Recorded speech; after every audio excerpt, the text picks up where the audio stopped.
What's up, everybody? Welcome to episode 7 of PS What's Next. This is my beautiful friend Arys. Hello. Yeah, and you want to tell us a little bit about yourself? Yeah, so I'm Arys, and I'm just really excited to be on here on this platform with you where you share yourself so authentically. That's been my journey too. I've been just really cultivating like who I am and how can I share this with the world. I feel like when everyone rises in their own power and their own authentic energy and essence, I feel like that's how the world changes and people just get to be themselves. And when you're doing that, it's like just feels like peace and harmony to me and life, feeling alive. Yeah. So I feel very devoted to that. 100%. Yeah, I like this quote. You got to be the change you want to see in the world, right? And there was a time in my life where I realized like I was living my life under the obligation of what everyone expected me to be doing, rather than I didn't even know what I wanted to be doing. Yeah. And that, yeah, thank you, because this me sharing my thoughts and getting other people's perspectives on life is why I do this, because it does resonate with people. Yeah. You know, it's super cool. Yeah, and how we were saying earlier of just sharing from your own experience and the lessons that you've learned and just sharing who you are as a person. It not only gives other people freedom to do that themselves, but it people can take away the medicine that they need from you just shining your light and like being yourself. Yeah, because I've lived my early part of my life. Yeah, everyone was just telling me what to do, right? And I would do the things, but I never really learned anything, right? Or I'd be resentful because I'm just being forced to do something. I'm like, this doesn't make sense. And it's like, yeah, no, like sitting down with someone and be like, hey, that seems like I have a similar situation. This is how bad I fucked it up. Like, but this is what I did and this is what it taught me. And like, yeah, maybe getting some insight on it for sure. Yeah. So it seems to be a theme I have on my podcast of people on their spiritual journey, right?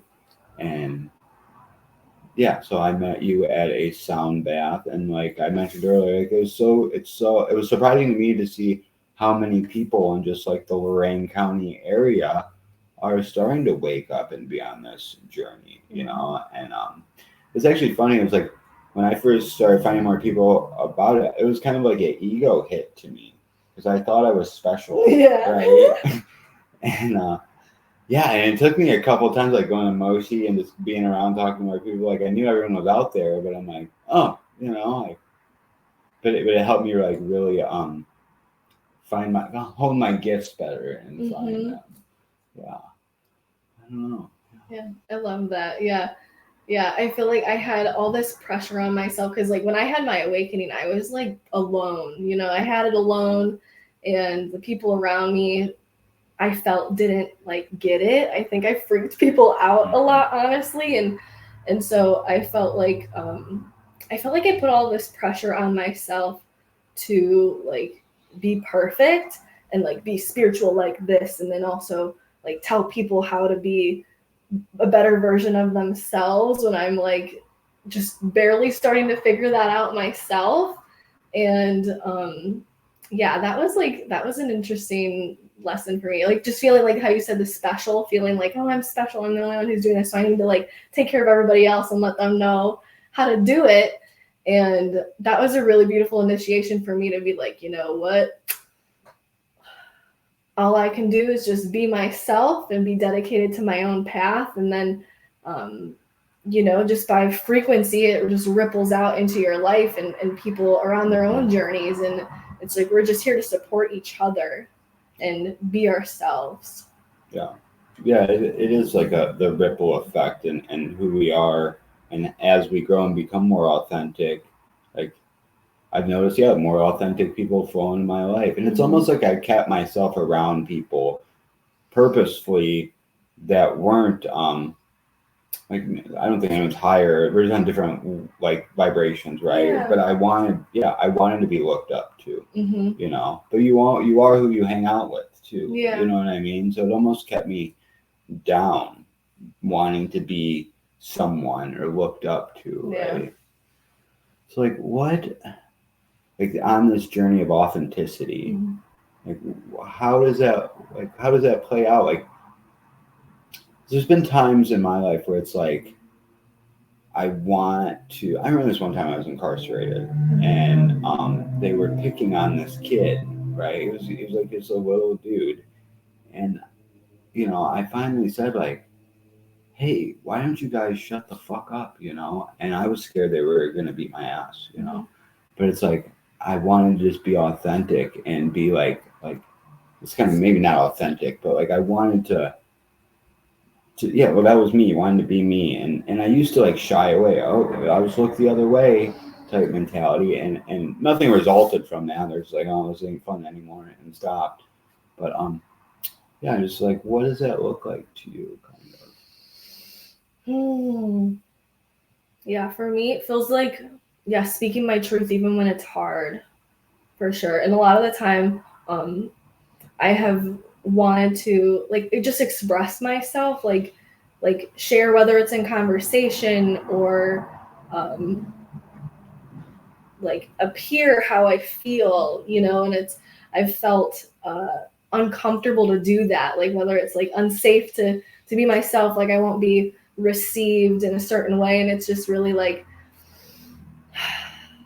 coming into myself and feeling like, you know what, this is my truth. I don't want to do anything, be anything but myself, but my truth. And so even if I feel fear, even if I feel like I might not be received, to just do it anyways and trust that like, hey, if like somebody doesn't get me, that's okay. They don't have to get me, because like I want to get me, and getting me can only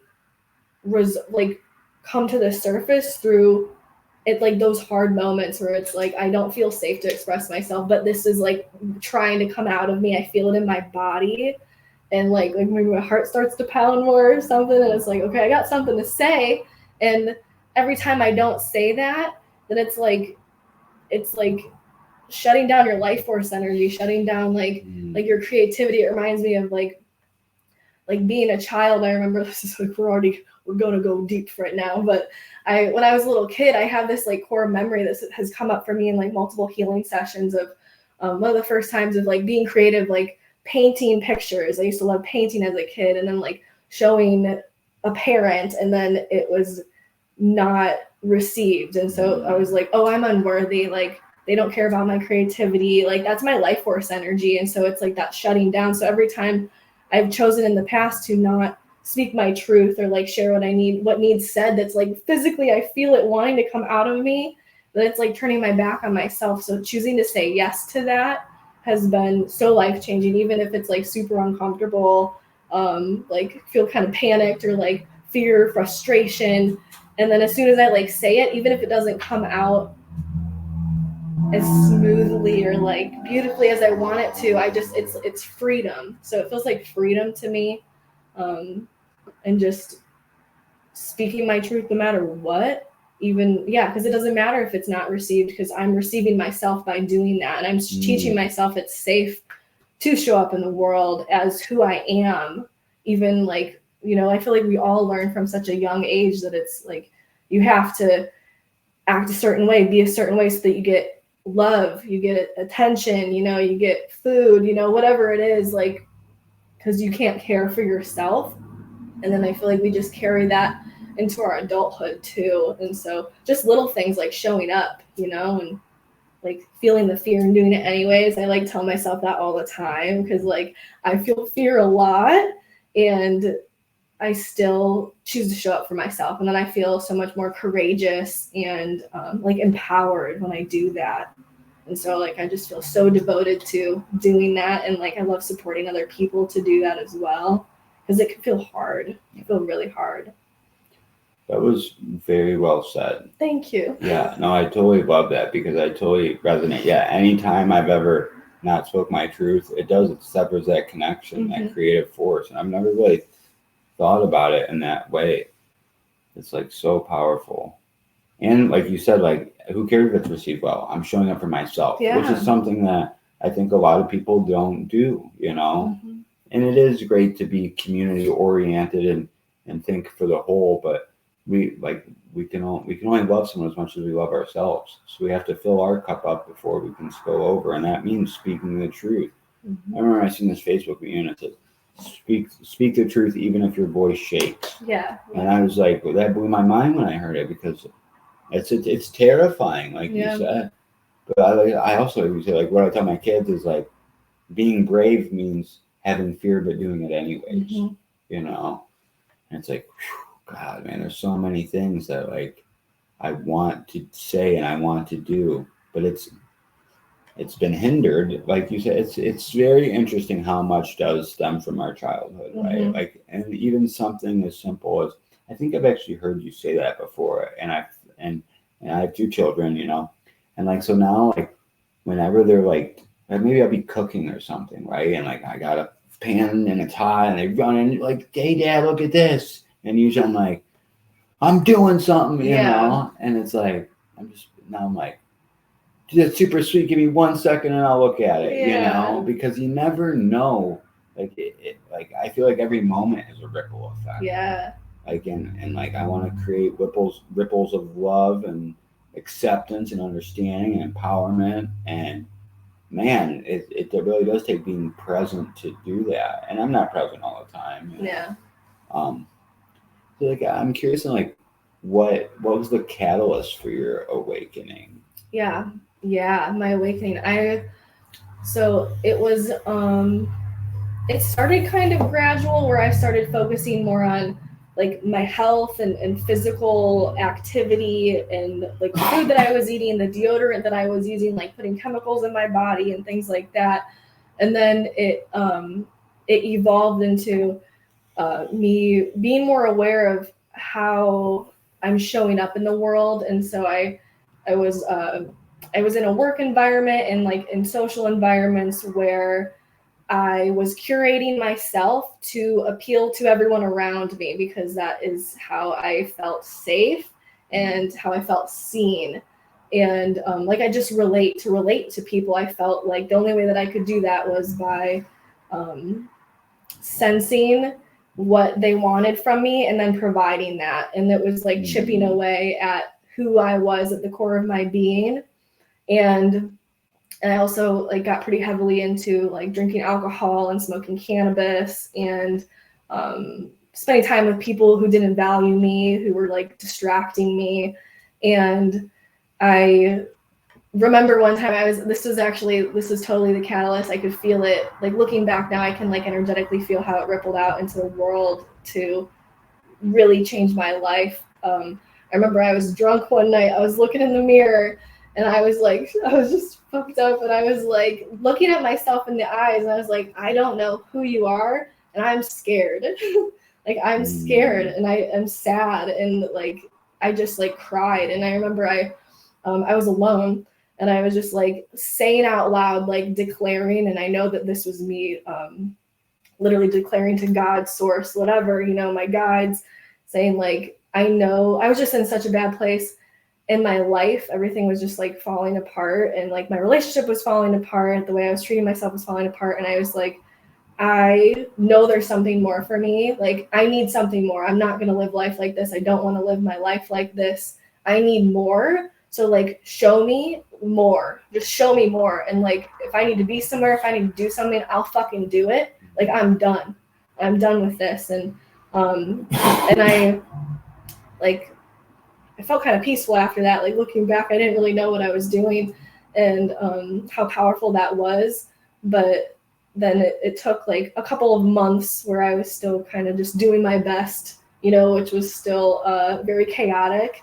And then I went to a crystal shop, and I was talking to this lady, and she started talking to me about like, oh, you're a star seed. And I'm like, what the fuck is a star seed? I've never even heard that term before. And I remember she put a piece of moldavite in my hand, and it started like burning, like so hot. And I was like, whoa, like, is this like, what is going on here? And she was like, yeah, it's tektite mix, which is from like space, and then it like collides with the earth, and then it forms itself as a crystal.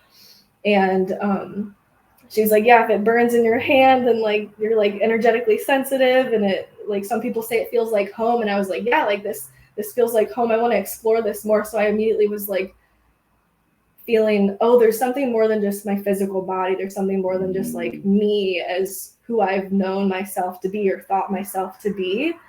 And also before that, at that point, I loosely was identifying with like Christianity, just in this way of believing in God and Jesus. And then at that point, I was like not believing in it much. I was kind of like losing faith in all things. And so like that kind of like woke me up. I was like, oh, you're saying these things that like I'm feeling the resonant frequency in my body, but I don't understand this. And I started asking this woman a lot of questions, and she sent me upstairs. We're upstairs at this crystal shop. They were doing donation-based energy healings, which was like the first time that I was ever introduced to energy healing and energy at all. And so I was like laying on this table, and there was two beautiful people who they were like just hovering their hands over different energy centers of my body, and they were speaking affirmations to me and also guiding me to reclaim my power. I called back all of the energy that is mine, all of the energy that I've given away that's been like chipped away from me by myself or through situations with people. I felt it, like I physically felt it like rushing back to me, and they guided me to release everything that was not mine, and my foot like physically like kicked out energy. And this was all brand new to me, so I was like, whoa, this is some like real shit right now, like blowing my mind. And that was like my third eye like came online more. And so after that, I could see spirits a lot and like feel people. I realized like, oh, I'm an empath. I've always been an empath, but it was like I was closed off from really acknowledging that about myself. It was just kind of one of those things of like, oh, that sounds like somebody's cool and special, so like it couldn't be me, right? And then it was like things just started like just my consciousness like opened up, and I was like, oh, like this makes sense why this happened in my childhood, and then that's why I met this person, and all of these synchronicities coming to light, and how I started to realize that I was molding myself to be a certain way to different people, and I was ready to kind of just like explore my relationship with energy. And yeah, it was pretty cool. I have this is kind of a story, but do you have another? Go ahead. Okay. Yeah.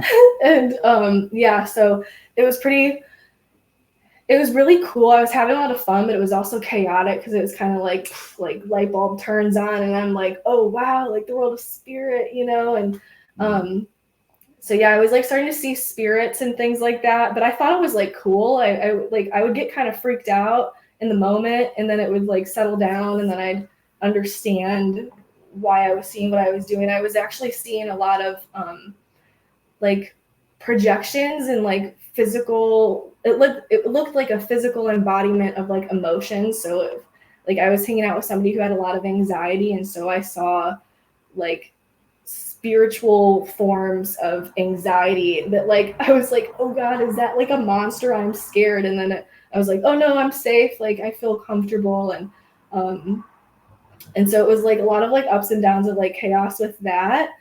And I'm trying to think. And then I started doing a lot of like research. I was like Googling constantly, watching YouTube videos constantly about like what are star seeds, what does it mean to be a soul from a different planet, you know, like these different lineages that we have. And so like when I opened myself up to that, I started having like extraterrestrial kind of contacts of like guidance and things like that. That was really cool. But then it was like I get really scared, and I'd like hide from it, and then like use substances to like mute it and things like that. And I got into like doing my own past life regressions and past life healings. I felt really excited to explore just from like different realms and things like that. And then I started getting a lot of psychic attacks too, because I didn't know how to like protect myself, and I was just so open. So that was really scary. So it was like just I was attracting like low vibrational energies, and I didn't know how to have boundaries. I didn't have boundaries in my physical life. So spiritually, it was really being reflected to me like, hey, you don't have boundaries. So I was like hearing things and seeing things. And it was like, I'm very grateful that I didn't like think I was going crazy, really. Because I feel like I know so many people who are like have had really traumatic experiences with having to go to places to like get help, you know, and luckily I started to meet people on my path that were like, hey, like you're normal, you're doing okay, you're just having a spiritual awakening. But I did after I started having a lot of psychic attacks, I did start like numbing with like alcohol and cannabis and like physical distractions and things. But yeah, and then I decided to, I'm gonna hit this. Yeah, I figured. Yeah. It's super interesting you say that, because with I've tried to bring in like ETs. Yeah. And I've had one experience that it almost felt like a mushroom trip coming on. Like the whole room got super cold, and it was the same feelings I usually get, which I think the mushrooms are doing the same thing. But it freaked me the fuck out. Yeah. And so like my mind goes to like, oh fuck, I've been lied to my entire life. Well, I feel safe in this lie, kind of. And it's like breaking out of that still is like it seems like I get almost sad in a way for everyone. And so I'm still in this process of like transmuting that somehow. Because it freaked me the fuck out, and I'm like, but I can easily do this. It didn't take much time at all. Yeah. But I have not revisited it, and so I appreciate you telling me how you've like numbed yourself through that process, because I feel like I've done the same. Yeah. And it gives me more strength to try to revisit it in the future, for sure. Yeah, and it like, I don't know, having a lot of spiritual power, having access to that, and also not having like the structure and organization of how to do it in a way where you feel safe is like, that's been so key for me. Is like, I've been on a journey of like cultivating this safety, because I'm like, I have all these abilities to really like connect, and I'll feel like I don't feel scared so much anymore. I still have like fear around extraterrestrials, even though it's like I've connected with someone. I'm like, oh, like you're my family. Like I feel your love. I love you. But then it's that sense of like, am I worthy of this love? Like, oh, this can't be real, because like we've been conditioned that we're just little humans on Earth, you know? And yeah. A lot of these concepts were so foreign to me not too long ago, but I love how like I believe my higher power works through my path of least resistance. And for me, that's a lot of like books and music. Yeah. For sure. And I found Dolores Cannon, and I found this book, like the 3 Waves of Volunteers. And it's like a 15-hour audiobook, and I did nothing but listen to that book. Like I get like hyper focused on the messages I need, and it's all this past life regression. She's a hypnotherapist, and she just started doing past life regressions, and it's just stories of what these people talked about. And it's exactly kind of what you're saying, you know, like we are pieces of, it's almost like, we volunteer to come in here, and these are just our avatar suits. Yes. And we switch different suits throughout eons in time. And and it's like, some of it logically seems so foreign, but then it's like, I love how you said earlier about the crystal stuff, like you feel these deep resonations within you, and it doesn't make sense, but you know it. Yeah. You know, and it's that process of the knowing to the unwinding of like it making logical sense or something. Yeah, you know, like trusting. Yes, like having such a level of trust. Yeah, that's also something I'm so focused on, is just like trusting myself, trusting my path, trusting spirit. And I can very much see that. Like we sat down and did breath work before this a little bit ago, and your affirmations, I could feel your energy coming out of how like it's not a question anymore. It's like, this is what it is, you know, and that's so powerful. And it's interesting, like, so I think I've had different levels of awakening, but one of my first was this very similar with a mirror. I was in treatment and they had us sit down in front of a mirror and talk to ourselves. And I was in a room with like 13 other guys, and it was the first time I cried in the longest time. Like, I started talking to myself, and I avoided mirrors for the longest time. Wow. And now I have mirrors all over my house. And just for that reason, like, for affirmational purposes, there was a time in my life where like I avoided the mirror. So I consciously put a mirror in every room, and when I walked by, I would look at myself and say an affirmation to myself. And it's huge. I love that. Yeah. That's powerful. Yeah, it's like I'm looking at you, I'm talking to you. This is our truth now. Like, it's a declaration, a reclamation. Yeah. Yeah.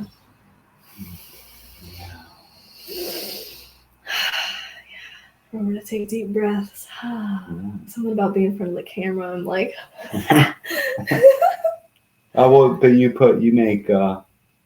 make reels and different social media things. Yeah, right? I do. Yeah. Which is something like, I watch you like dancing or something, and it's interesting to me because that's something I don't do and would feel probably way more anxious about, like the type of content that you put out rather than the type of content. It's vice versa. Yeah, right? Yeah. It's super cool. Yeah, thank you. Yeah, I feel, I don't know, I've been like doing so much work like within my body and like somatically like letting energies move through me, and a lot of the time it's like it feels like my art form, expressing myself through movement, through dance. And I've always loved to dance, and that was something too that through my awakening I felt so disconnected from. I was in situations where like just being myself, like I feel like I'm a sensual person. I like to like dance in certain ways, like getting judged and perceived and also taken advantage of in situations where it was like I learned that wasn't safe. So I like completely disconnected from that part of myself in like different ways. And so I feel like I've just been really devoted to reclaiming that part of me and just being myself, letting it shine through. And it happens to be a movement. I'm working through my voice a lot, like sharing my truth through speaking. I have that's been like a lifelong journey, even before awakening, of just like freely sharing my truth, trusting my voice, trusting that the way that I speak is enough, and that it doesn't have to be perfect. It's enough. It's like, it feels easier for me for some reason to like, it's like, I don't care how I look when I dance. Like it feels good. I'm like, so it's like, I'm in a trance. I'm just like in a meditative state of like experiencing myself as an energy, as a body, rather than like with speaking. I feel like my mind comes in a lot and is like, just fears of, is this going to be understood? Am I making sense? I feel like when I was younger, like as a teenager, I felt like so disconnected from my voice. I didn't have boundaries. And so, yeah, that's where I'm at, right? Like working through, like, this is a powerful initiation, like speaking with you on camera, of just, sharing myself. I feel like it's easier for me to do it in person with people when it's like, I don't know, something about a camera, I feel pressure with like sharing myself like verbally, but it feels good. And I know that I'm meant to do that. So it's like feeling fear and saying yes, speaking, even if your voice shakes, how you said, like, I love that. I always tell myself that too, Yeah. I also feel like speaking light language has helped me so much, like develop a trust in my truth of my voice as well. It's like a certain kind of alchemy, because it's like light language, it transcends the human language. It's felt more. It's not understood logically. I mean, like sometimes I can understand things like in English, I guess, when speaking it, but yeah, that's super interesting stuff, the light language, to me, because it is like It also shows me like how much more I need to step into my power and find my voice and not give a fuck what people think. You know, it's interesting. Like it's so funny how different people are because I feel the exact opposite. Like I don't, like I can talk and talk shit and like whatever. Who cares if I mess something up or nothing? But like if I'm like move in a weird way or make a weird noise or something like that, then I feel like I'm going to be perceived and judged and. Yeah, I've never really thought about it or looked into like the deeper root of why, but it makes me think of like, you know, it's just like in schools and like sit right, you know, don't do that. Like it was even a process for me to like sit like that, like just sit however in a group setting. Yeah. It was like there was a time period that was awkward for me. Mm-hmm. But the light language, it's like there's been times I feel that it's come out under psilocybin experiences for me, and it's weird because if I'm under high states of consciousness, I don't care, right? You know, but I need that little like boost sometimes to get it out. But there's also been times in community settings where, man, I can feel it. It's right there and it's going on, but I am just I don't know if like scared's the right. I guess I don't know why I don't, but I really appreciate you and Casey and all these other people I see doing it with like love and it's so well received. You know, I didn't really dance until I had kids, and then holding my kids in my hand, that's all I wanted to do. I didn't care what anyone thought. So it's like one of those like. I'm still on the journey of like I have to see it being done and received well for me to do it. So I'm breaking that pattern for sure. Yeah. And every time you do, you feel stronger, right? Absolutely. Yeah. You know, a little extra boost every step. Yeah. Yeah, I love it. Yeah. Yeah, every time I speak my truth, I'm like, I can trust my voice. I can trust where I'm at in this present moment. Yeah. Well, yeah, just like the videos. Like I do my videos, it's not a thing anymore. Yeah. You know? Like we kind of mentioned that earlier. It's like, yeah, the more you do something, the better you get. You know? And it's like making myself do something for the first time.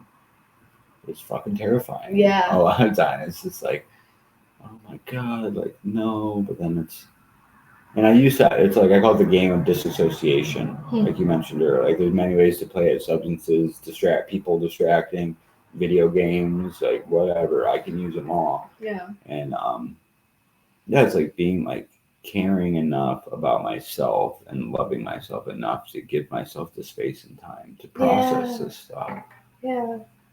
I love that. That's so beautiful. I feel that way as well. Just like holding space for yourself, and I always like to envision it as like my inner child, like or just a child in general, of like, would I shame them the way that I'm shaming myself? Like absolutely not, you know, like absolutely not. Even a friend, you know, like I would like love them and support them through it. So it's like doing that for myself. Yeah. Yeah, and it's very humbling doing things that you're not used to doing for the first time and like sucking at things, you know, and like I know we talked about this earlier too, of having like a habit of like starting things and then not like completing it. And yeah, just trusting the process of like it's okay to suck. Yeah. Or feel like you suck, you know, like, and just let yourself evolve, give yourself space to learn. I feel like every time we do something for the first time, we get to learn so much about ourselves. And I feel like that's partially why I have a lot of like unconscious resistance, is like things that I have felt ashamed of or just wanted to continue suppressing unconsciously. It's like, oh, if I do this new thing, then I'm going to learn more about myself. Or like, what does it mean about myself if I finish this to completion? Like, who will I be then? Can I trust that person? Because all I know is who I am now, of like being a quitter or being a procrastinator, you know? So.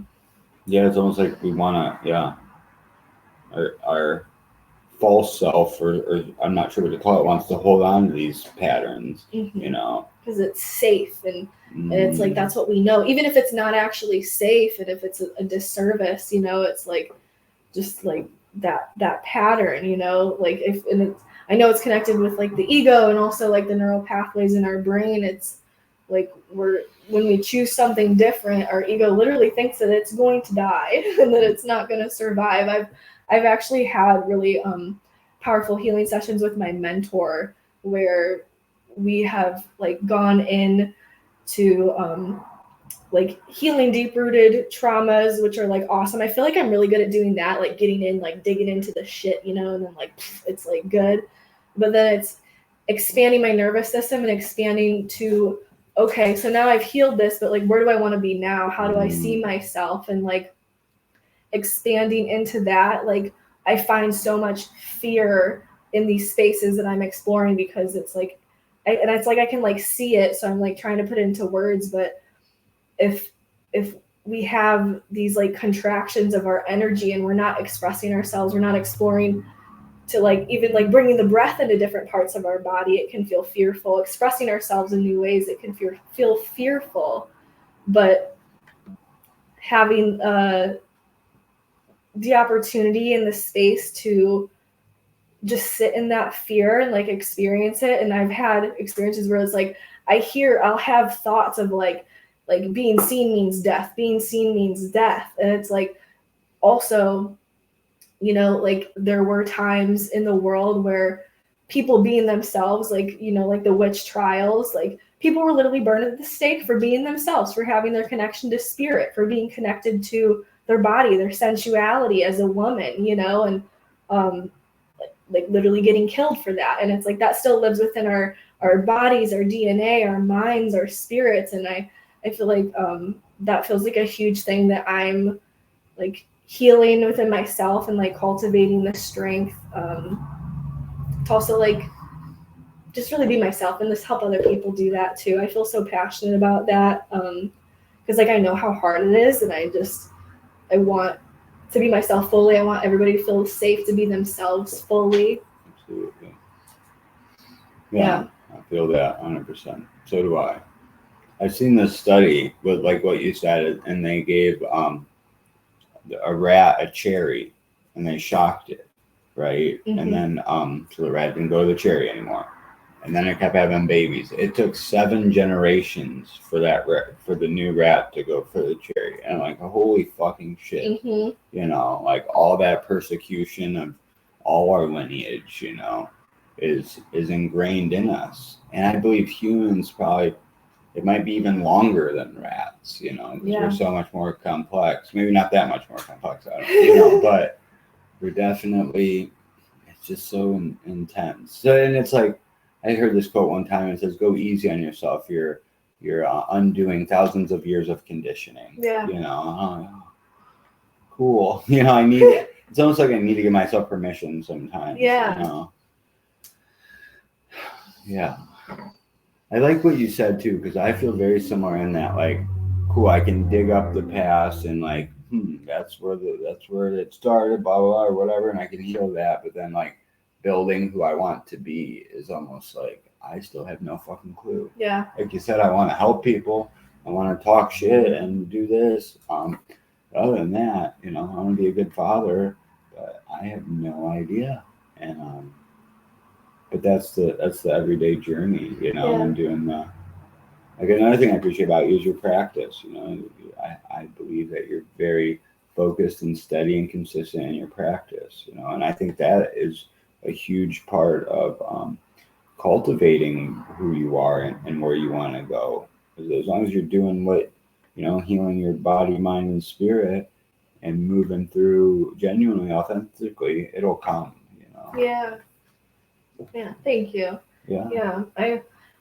It's like, in the moments of choosing to just keep going, it's like, I don't know, I feel like we're all just on our path still, and it's like we can fall off, and it's like I do my best to be consistent, and there's like times where something comes up for me, and for whatever reason, maybe I like withhold caring for myself in some way, and then I notice that I'm doing that, and then it's a reintegration of these practices, and then they're so much more meaningful at that point, and it's like more positive reinforcement of like, oh, this does work, this does help me, and also keeping up with it even when I'm feeling good. That's when like something I'm integrating too is like I tend to start feeling really good, and then I'm like, oh, I'm feeling good, so I'm just gonna like do and go about my life, and then I'm like, well, now I feel weird, and it's because I wasn't continuing with my practices. So yeah, I like, yeah. Yeah, I do that too. Yeah, when everything's good, I start doing the things that make me good. Yeah. And it's just like it's silly. Not very logical, but it's that's part of the journey too. It's part of the path. It's like learning that discipline and cultivating that wellness within inside oneself. Yeah. And I'm also teaching myself too that it's like discipline gets to be fun. I feel like we're conditioned like through school and like going to work that it's like you have to do these things or you're gonna like fail, and so it's like all this pressure to be disciplined and like devoted, and I'm like, but like why can't it can be fun, you know? So it's like reprogramming myself that like, yeah, this gets to be fun. Like I like self-regulating, I like doing my like tapping and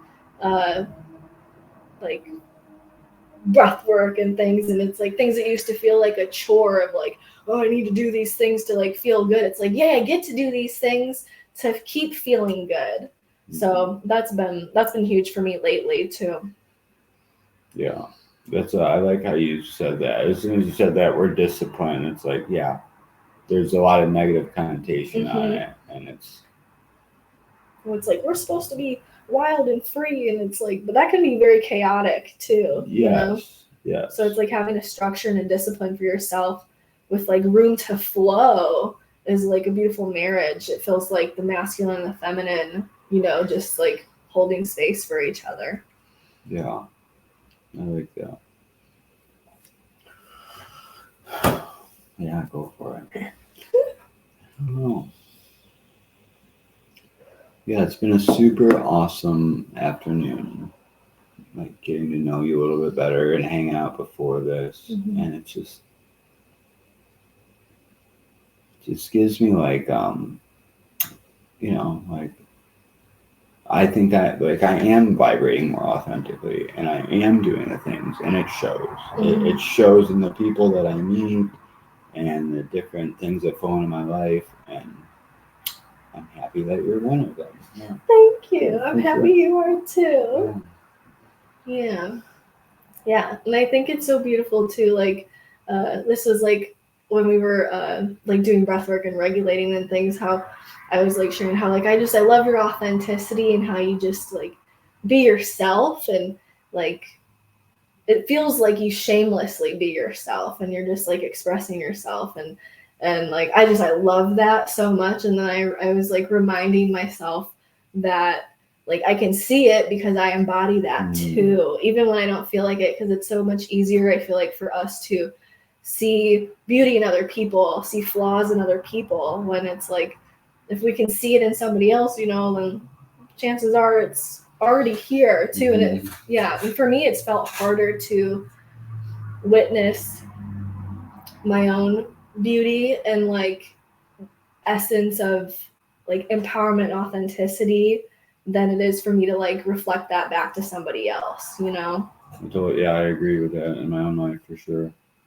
But yeah, there's a saying, you spot it, you got it. Yeah. And that's the positive or the negative. Yeah. And I appreciate that because I think I do share, like it's what's going on in my life. Like it's ever evolving and there's always going to be bullshit. But I've also like lived, like I've had a very, I wouldn't call it shameful. In the time, I was very ashamed of who I was, you know, and I was not a productive member of society and thrown in jail for it and shamed, I guess, in a way. So it's like, oh, what I'm doing now is like, I'm doing awesome, right? Like, so like the little bumps in the road or the little things that like a person who's never experienced that might think is like shameful. I'm like, what are you talking? Like I was actually working at the Kava bar one time and I was behind the bar and I burped. And this older lady who I love, we're really good friends. She's like, "Aren't you gonna say excuse me?" I look at her and I said, "Well, I used to shoot like heroin in my veins, and I'm like, and I would lick the blood like that. I'm like, sorry, my burp offended you. It's like these certain things. I don't even think anything of it, and it's just like, yeah, I don't know. I thought it was hilarious. Yeah. I think that's awesome. Yeah. It's like, I don't know, it's like pattern interrupt, like comedic relief as well. Yeah, thank you. Yeah. You mentioned that earlier about a story I said. I really like that because I think I just call it I throw people for a loop. Yeah. Mm-hmm. Yeah. And it's fun. It's it's like, it's where I'm at. We need that. We need that. Yeah. That reminds me, like my animals, like I have 2 cats and a dog, and I have 2 dogs, but one of them, because I live with my parents and one dog is theirs, but anyways, my cats will I'll be in a thought loop of stressing about myself, I'm not doing enough or something, and my cat will just come up and jump on my leg and swat me with her paw and run away, and I'm like, oh, thank you, they are just such little divine messengers, letting me know, hey, be present, snap out of it, you're enough, you're doing great. Yeah. Just from my cat just going swat and just going about her day. That is so true. Yes, cats are very amazing creatures. Yeah. And I've been thinking about getting a cat. I'm very resistant. I was raised in a house with 15 cats. Oh wow. That was not exactly clean. Yeah. And so I've been very resistant. But there's been times when my children's mom moved here, and we had 1 cat, and I would basically under high doses of psychedelics, I'd be in this this is crazy. One time my couch was down here, and I was it was everything was a beautiful synchronicity. Everything was I could see everything so perfect, and then the cat just knocked something over, and it crashed, but it broke what I thought was a seamlessly unbroken I think of it as a divine symphony, the way everything interacts, right? Yes. And it was just, but there's always that little wrong tune every now and then, but it's not wrong, it's still right, but it just doesn't, I'm never going to be able to map exactly what's going to happen. That was the message I got, and it's so, when you said that story, it's so true. It makes me want to go get a cat again. Yes. Oh my gosh. Yeah. My life changed when I got cats. I love it. And they're just I don't know, they're so present, and they just they don't give a fuck. They just don't dogs are I want attention, give me attention, and okay, I'm happy. And then cats just I don't know, I feel like cats are such powerful teachers for me, at least to my cats are teaching me how they want to be loved. So then I'm learning from them how it's okay, I think my cat wants to be pet like this, and it's they shake it off, they don't like that, but then they'll rub on me a certain way, I'm oh, okay, you want to be scratched like this, and it's translated into my life with humans too, of okay, just because I feel I want to love you like this, in my relationship with Casey, it's I want to love you like this, but you need loved like this. So I'm learning how to love you in that way, and then it's teaching me to expand my understanding of how do I want to receive love, how do I want to give that to myself, how do I want to connect with people, how do I want to show up in the world. So I don't know, all that from cats, but no, it's so, I think it's so beautiful. Once one awakens, they gain this awareness to be able to transmute these little tiny, pet and a cat into oh yeah. There's so much meaning in everything, and it's do we have the eyes to see it? Yeah. And I being open to the meanings of things, and also not trying so hard to figure things out, because I feel for so long I was I need to understand this, I need to comprehend it, and then just having that intellectual drive of analysis of the mind would cut me off from just the simplicity of like being and feeling and knowing and trusting too. So having a nice balance between like the mental realms and then the like emotional feeling too, for me, has been quite the journey.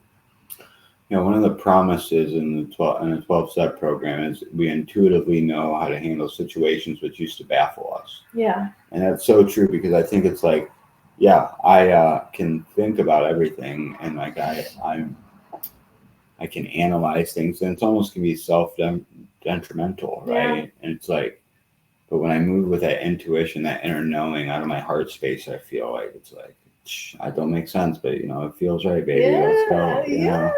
And it just, that's when things rapidly have transformed in my life. When I don't know if it shuts off, but I say like, just observe and let's try this, let's go this way, And I still think a lot about things, and that's good too. Like all our organs are there for a reason. Yeah. 100%.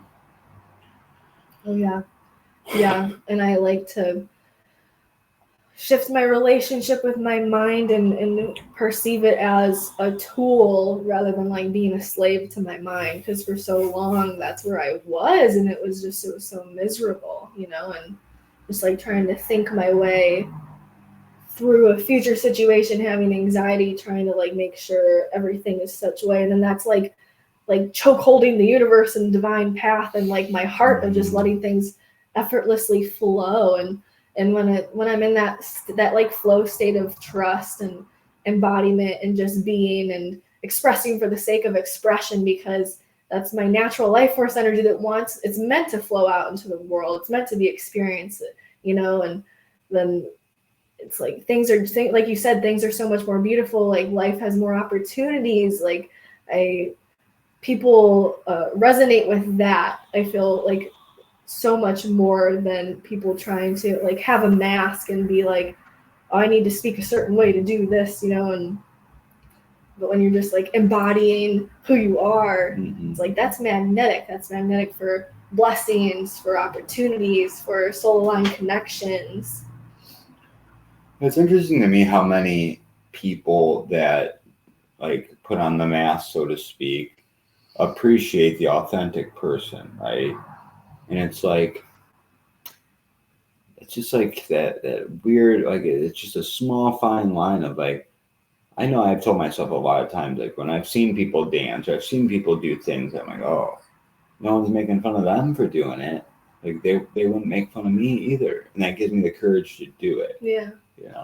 It's magnetic, and it breaks down people's barriers. And I appreciate what you said about like that, you feel safe around me, right? Mm-hmm.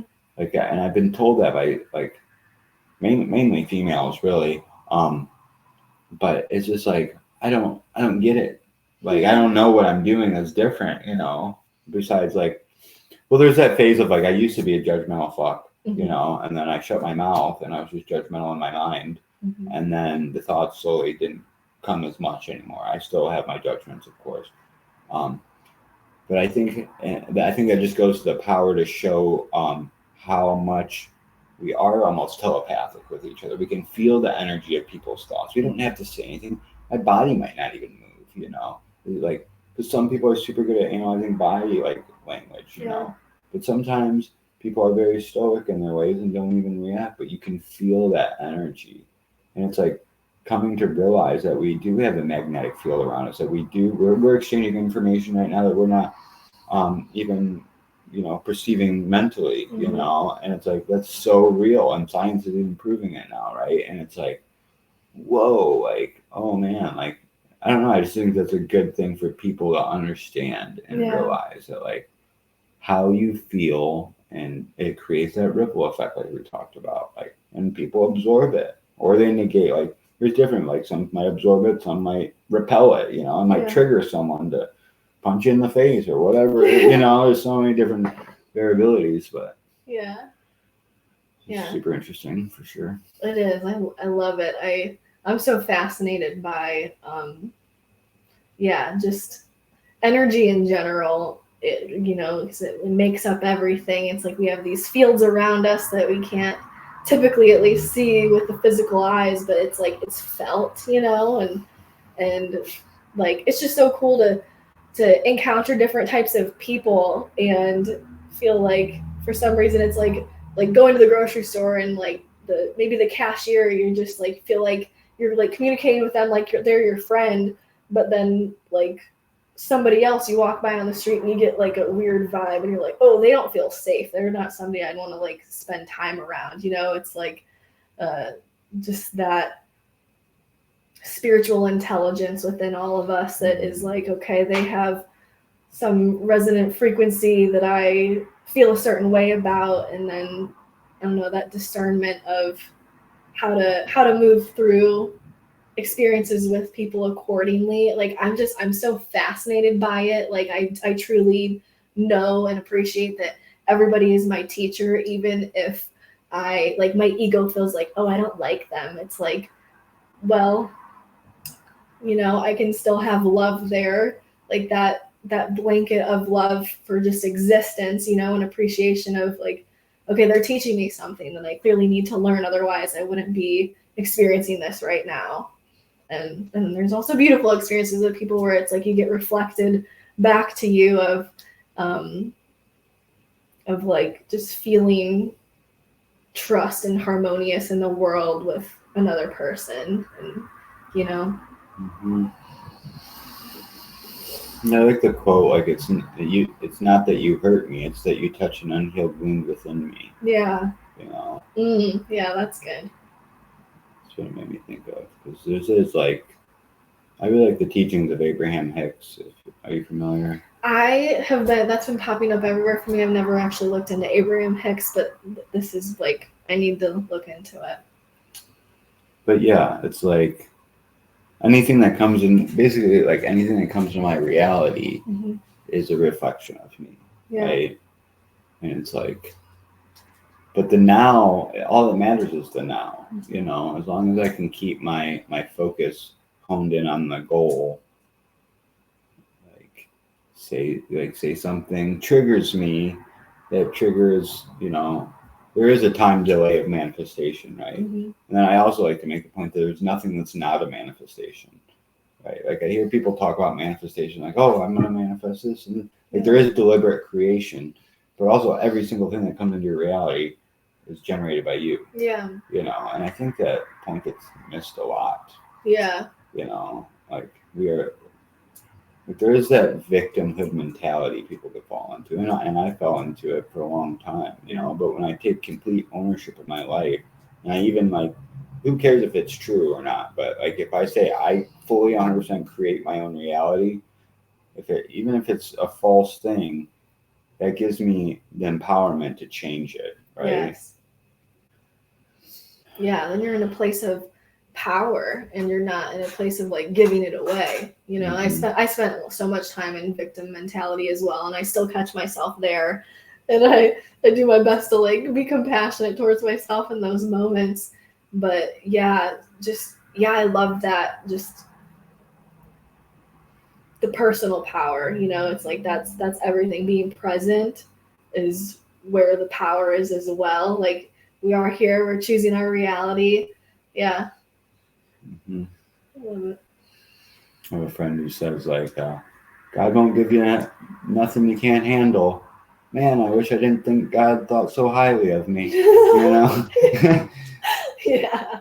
Because it's like, yeah, sometimes life throws life at you, and it's like, but that's what, I think of life as a video game almost, or like a simulation. And it's like, I like Eckhart Tolle's quote, the universe will put you in whatever situations for the betterment of the evolution of your consciousness. Yeah. Right? And I just like, I'm here to level up. I've also been saying lately, like, I'm like, it's also my job to level up my teammates. And if you're in my reality, you're on my team. So I'm constantly trying to encourage people, but I also think I'm like a poker in a way. Like I will purposely trigger someone in the most compassionate way. Yeah. But create also that safe place for them to unpack it, And it's I'm so happy about where I'm at and the community that I found, because that's actually encouraged and loved. Yeah. When my whole life it's been like not at all. But that's who I am, So it's really cool to find people who appreciate who I am for me when, like, for a long time, I mean, I've always had a few tight motherfuckers in my circle, but they could take it, right? But like the majority of people, I was never the most popular person, or never really did a lot because I was perceived as this. Like, a lot of people don't want they're like a shadow shower. I've been called. Like, people don't want to see that, so they shun it away. But like, thank God I finally auto-tuned myself to be authentic, and I looked at my own shadows enough to where I'm now finally manifesting my tribe. So to speak. Yes, that's beautiful. Yeah. Yeah. The shadow. How do you go about acknowledging your shadows? I'm curious. And like, what is your relationship with that? I don't think there's no bad parts. Yeah. Okay. So the shadow stuff is kind of like interesting to me. It's like, I think I came here with a set of things to learn, and I think how I learn is transmutating the like bullshit or the things that I don't necessarily like about myself, right? So it's like I kind of come in with these set vibration points on certain subjects, and then I'm manifesting my reality, right? And like, I have done some things like that I'm not proud of, like stealing from family members, being a victimizer to women, like all these things. And it's like, I see those things as like, well, first off, I didn't know any better, and they were done to me as well, which is no excuse. But I think there's also like a certain time frame in one's life where it's like, you don't have a choice. Like, you are programmed this way, and that's just what you do until some point, and then everyone has that choice. But so like, just like you said, like sitting with it with compassion. Like, there was a time in my life where I hurt my children's mother emotionally and physically and it was bad. And we stayed together, but it was thrown up in my face for years, right? And then one day I said, "Look, I've forgiven myself for this. Like, either you got to forgive me or you got to move on, you know." And so it's like, in my mind right now, I'm just like, what is the definition of shadow? Like, what is it about? Like, I don't really know, but like, so it's like honoring myself. If I know if I seriously want to change and I'm sincere and know I'm not going to do it again, then I can start to forgive myself. So it's just like, and having empathy. Like, for a long time, I didn't have empathy. I didn't really, like, I was just so numb to the world. I think everyone, I mean, I'm sure there's a small section of the population that can't feel empathy, but it's like, wow, like sitting with someone, actually listening to their pain. And it's like, and it's crazy to me how in so much denial I was. And like, women have been my biggest teachers 100%. And how I sit, like in my new relationship with Melanie, how I sit with her and react to her in ways. I look back on my past relationship like, oh my God, I was a piece of shit. Like, I had no idea, but then I'm with someone new and all that baggage ain't there no more. Yeah. And I'm able to just sit with them, and I'm like, holy shit. Yeah, like, I was not present. I was very dismissive. Like, I did shun you away for silly little things. Like, whoa, like, and it's just part of me growing. Like, and I think I had to go through that shit so I could be a more compassionate and loving partner, because what I grew up with was like my dad died when I was 8 from cirrhosis of the liver, so he pretty much drank himself to death, right? And it was like an every other weekend thing, anyways. And then like my mom, she has always had substance abuse issues, and was just not really present and had different. She played the game of disassociation hard, right? Because of how she was raised. Like, I don't blame her, right? But it's like, I think I signed up for this shit as well, right? like my parents are just instruments of my existence, and beautiful ones at that, because I love who I am today. But yeah, you don't know what you don't know either, and I also because I used to work construction, so it's like someone can tell me something a million times, but until I'm in there doing it and I fuck something up, like, oh, now I know why it didn't work. You told me, but it didn't really click, and now I can see it, and I fucked it up, and it won't work, and now I have to go. So that's the same with relationships or anything like that. Sometimes I have to fuck shit up to figure it out. Yeah. So I don't know, a lot of push-ups and a lot of breath work and a lot of talking, communicating, find safe people to talk to. Yeah.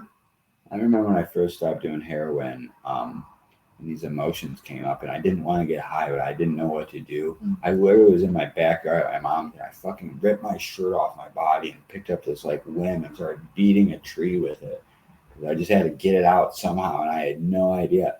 So it's really however it comes out, when I would get it, and I would be so compulsive, I used to spend all my money on drugs when in that time frame, so I would go buy myself something nice. I would go spend more money than I knew I should have, or I'd sit there and eat a couple candy bars, something I knew that was a guilty pleasure, but not super detrimental to me, It's like finding those little outlets of how to care for yourself, but also indulge in a way that's not going to hurt you. We're supposed to have fun and play and, be a little over the top sometimes, and that's part of being human, feeling the full spectrum of emotions and just being raw with it. But yeah, and I know, and I also like to say everyone's in denial about something. I totally know I'm in denial about something, and there's a lot of things I need to work on, but it is sitting with myself and chilling and not running so much. And sometimes I still run from the things, so I don't want to face it, but I know I'll come back to it.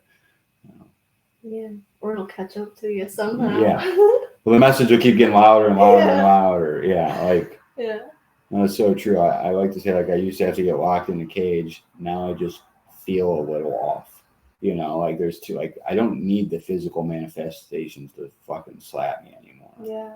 They still do from time to time, but that inner voice, that inner knowing is there, and I can feel it, and then I can get out ahead of it and change my behavior now rather than keep running into the wall. Yeah, that's beautiful. Thank you. Yeah, it's powerful. Yeah. Yeah, I love how I feel like being in a conscious relationship, we're both in a conscious relationship, and it's those are, for me at least, the biggest mirror is my partner and how I'm showing up and how I'm treating myself. And if I find myself treating my partner, Casey, in a way where I'm I could have done better, and I see how it reflects on, that's how I treat myself actually in some way. And so I'm I want to do better for you. I love you so much. I want to do better for you, because you deserve to be treated so beautifully. And then I'm it's teaching me how to treat myself better by learning how to treat my partner the way they deserve to be treated. Yeah. And so that's been really beautiful. And I totally resonate with what you said about how being able to be present and show up how you desire to show up in your current relationship, and how it's reflecting oh yeah, in past relationships, I missed the bar big time, and and I tended to always think it's them who's the problem, it's not me, and the victim, of I deserve to be treated better, but it's I accepted that treatment from that person because that's how I was actually treating myself too, in some way. Yeah. And now I'm thinking of other points to touch on with what you said, of showing up how you were conditioned to be, that's how you were treated, so that's how you tended to treat other people in ways that didn't feel good, that you could do better. And it's I feel those are just survival instincts, it's if you need to act a certain way to receive love, then you're going to keep doing that in the world. And having compassion for these different like shadow aspects. I like to view my shadow as like actually innocent, you know. It's like, which I feel like that feels kind of like contradictory, but it's like all of these aspects of ourselves, like they are doing the best they can. They are, and it's like there. I feel like there's like different roads to go on of like continuing to choose this, you know, of like this way, like how you say, like womanizer, like jumping from partner to partner. Like that's what I tended to do, is just like, oh, if I'm not happy here, then I'm gonna go somewhere else and I'm gonna get what I need there. And it was like a downward spiral, honestly. But yeah, I forgot what I was saying. No, I like that. Yeah, I've been saying too. It's like I like exactly what you said, because I do believe that everything that I used to, they were survival mechanisms for me, you know, and they served me. They were. I should, as I slowly love them and release them, I honor them for what they've done. But hey, bro, you no longer serve me, but I appreciate you. But you know, it's still, you're never not going to be a part of me, and we can transmute this into what's you know, it's, yeah, you can transmutation everything, right? Yeah.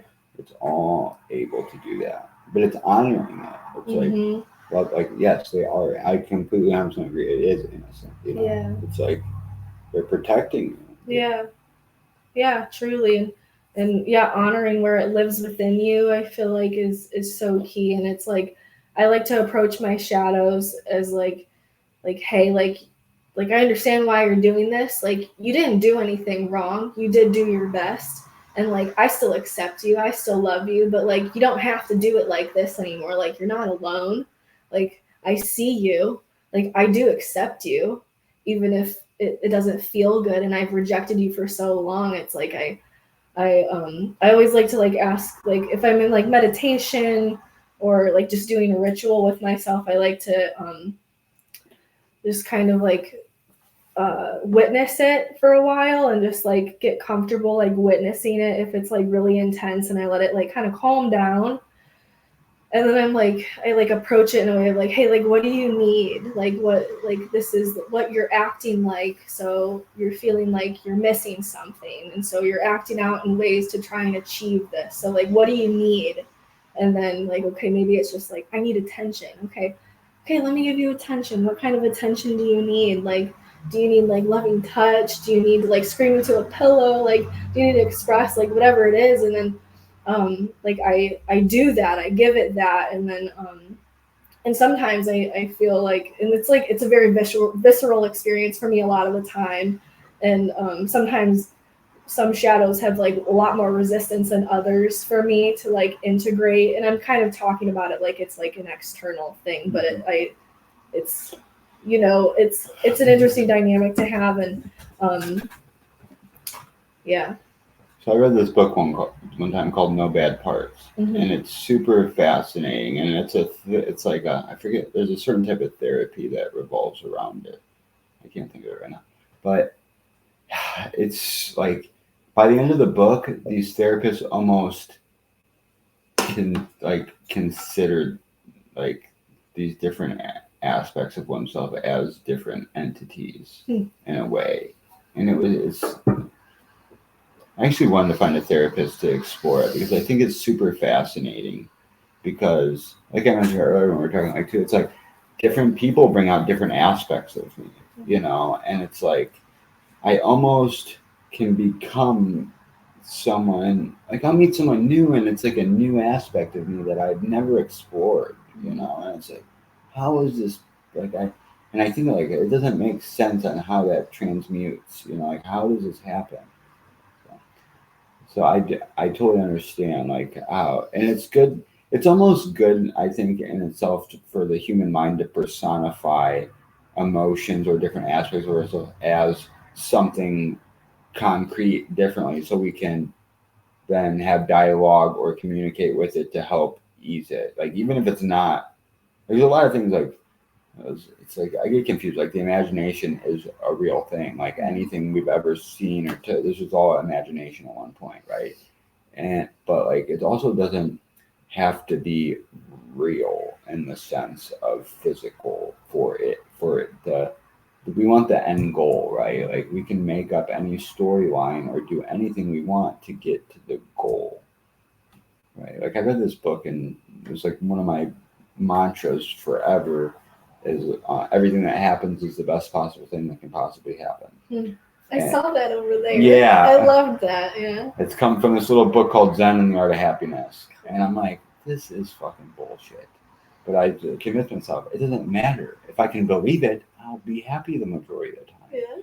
You know? And it's just like, so I just tell myself things like that. You know? Yeah, I love that. I always say, and this is, I love Heather Hoffman. She goes by like activation vibration. She makes music and meditations. Highly recommend her to like just everybody. I love her work.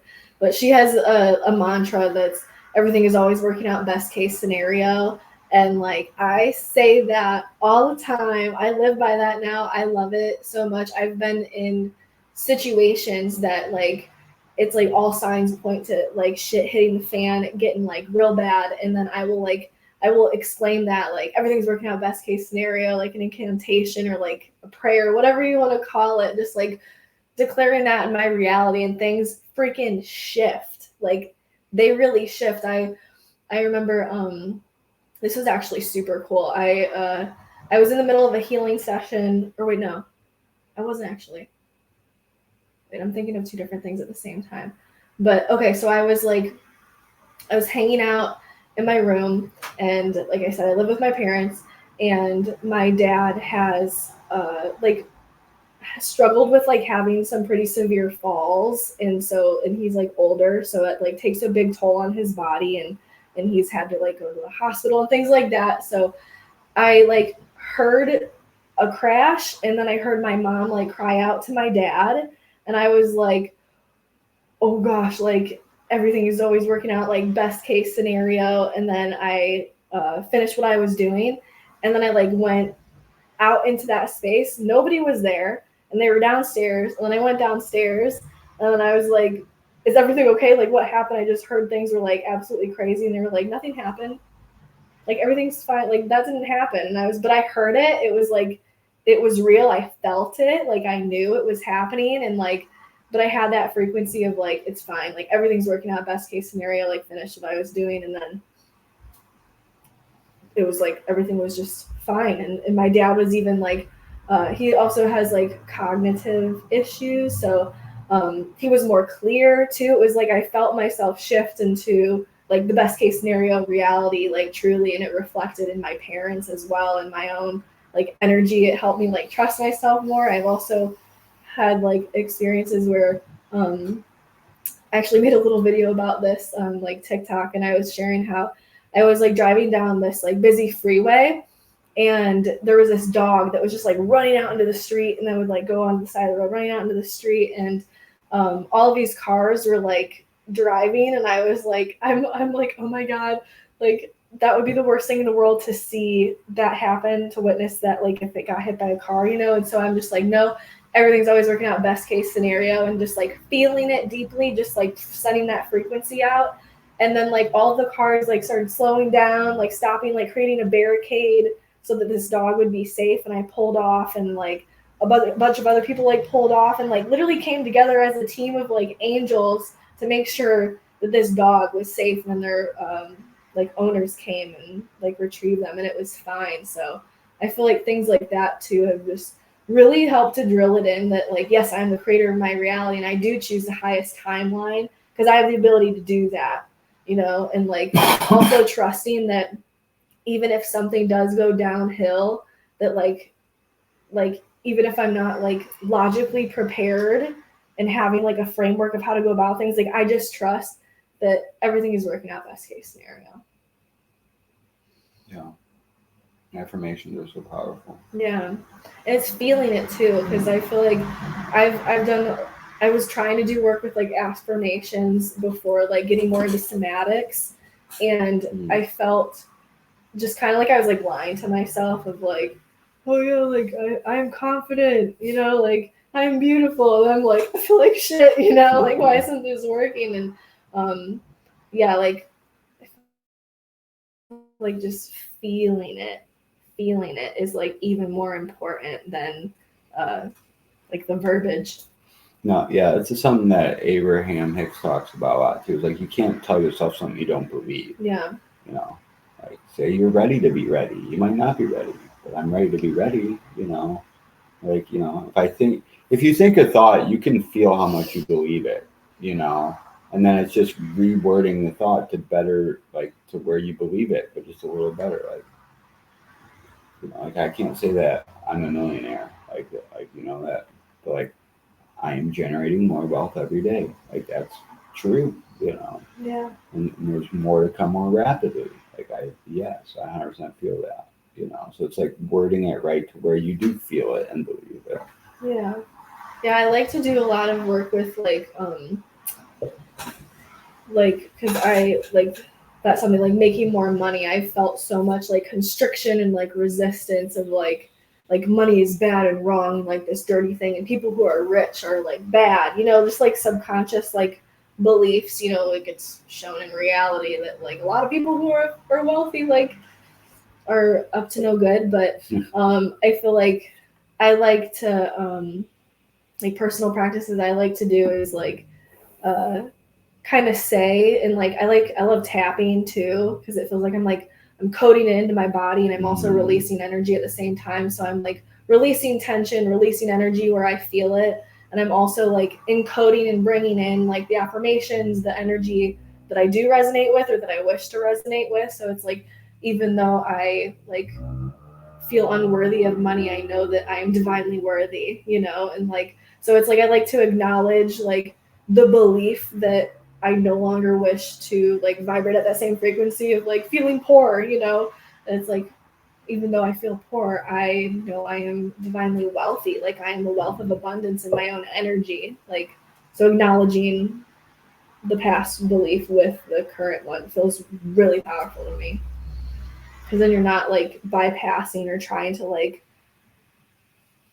just like overlap and like, you know, put something beautiful over a pile of shit. Like right. That's kind of dramatic, but you get.